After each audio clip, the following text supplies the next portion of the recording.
falando aí do travessão, né? Olha qual é a outra maneira de se usar o travessão. Você pode separar itens, né, enumerados. Então aí você tem o que é necessário para jogar travessão: uma bola de handball, um quadro 100 centímetros por 100, né, com rede, inclinação de 55 graus, 7 jogadores para cada time. Ora, além disso, né, aí tem as regras do jogo, e aí depois a gente faz a leitura melhor na aula online, tá? Mudando para a página 50, então a gente viu, né, o recurso que a gente utiliza para organizar esses textos, né? E aí a gente fala sobre os parênteses. Não são os parênteses, não. Então, lembrando que as pontuações são recursos necessários para organizar um texto escrito, tá? Então, lá na página 50, vocês vão ver que há um conceito em relação aos parênteses. O que diz a respeito dos parênteses aí? Eles podem ser empregados para destacar ou explicar uma informação. Tá vendo?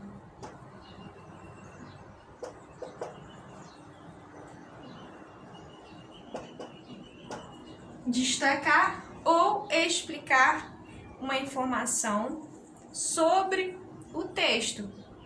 Apresentar movimentos, além disso, né, ele pode apresentar movimentos, gestos e expressões em um texto dramático, ou ainda para indicar elementos em uma referência bibliográfica. Então, ele destaca ou explica informações, e também ele pode apresentar, né, movimentos, gestos. Se você estiver narrando algo, né, se você estiver escrevendo um texto e aí você precisar descrever o gesto de alguém, né, por exemplo, um texto teatral, como é que você vai, né, o texto teatral escrito, como é que você vai perceber se naquela cena a pessoa está correndo, ou a pessoa está fazendo algum gesto, né, no texto escrito?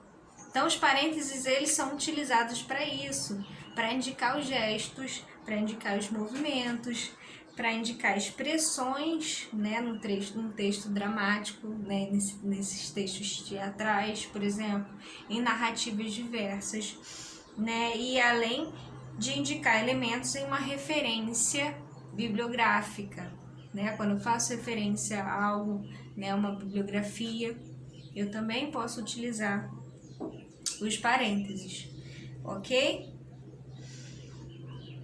Olha só, lá embaixo tem assim, ó, daí o apelido Esporte da Paz, né? Além disso, você viu lá no texto também, além dos parênteses, né? Você viu também as aspas. Para que as aspas são utilizadas? Para que vocês acham que a aspa é utilizada?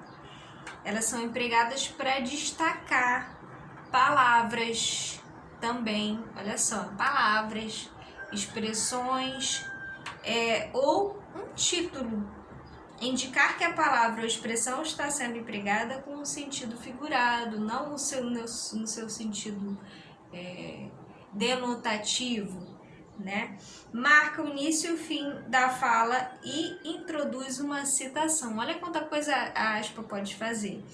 Então, as aspas, elas são empregadas, podem destacar palavras,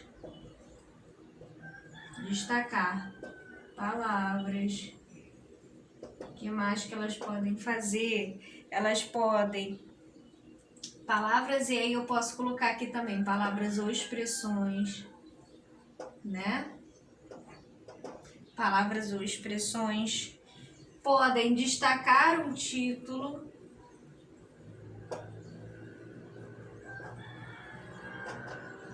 o que mais que elas podem fazer?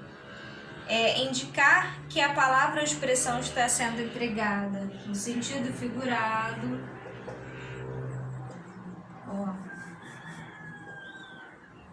Emprego das palavras no sentido figurado, certo? Marcar o início e o fim de fala, podem marcar também um discurso.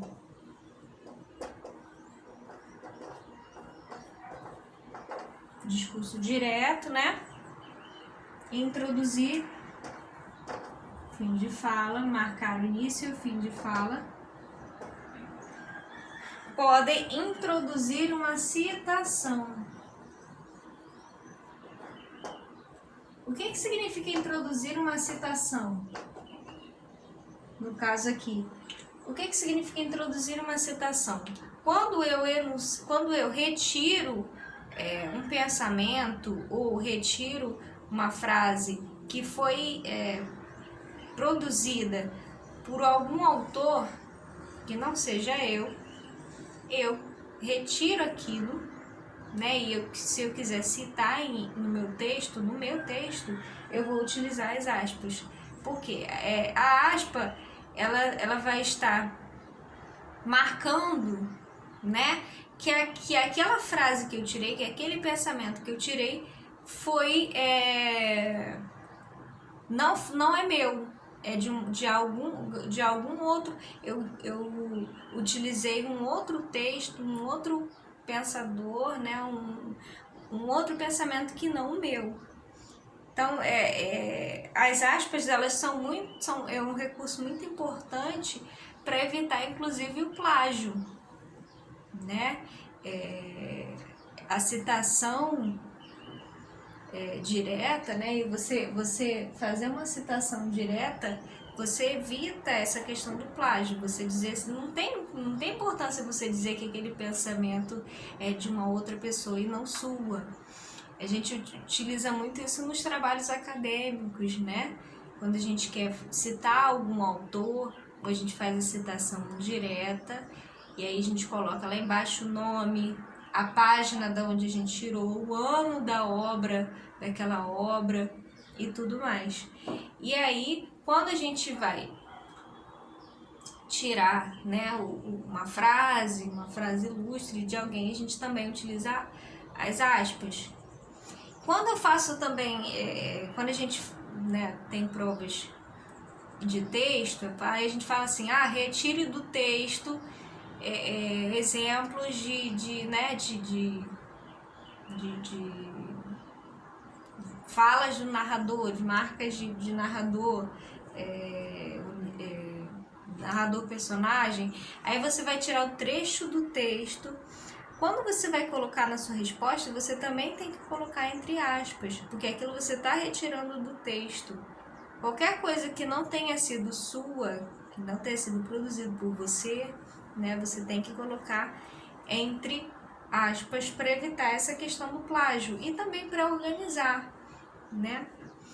Ok, gente? Então aí na próxima aula a gente fala sobre os 2 pontos e sobre o ponto e vírgula. Beijos, tchau, tchau.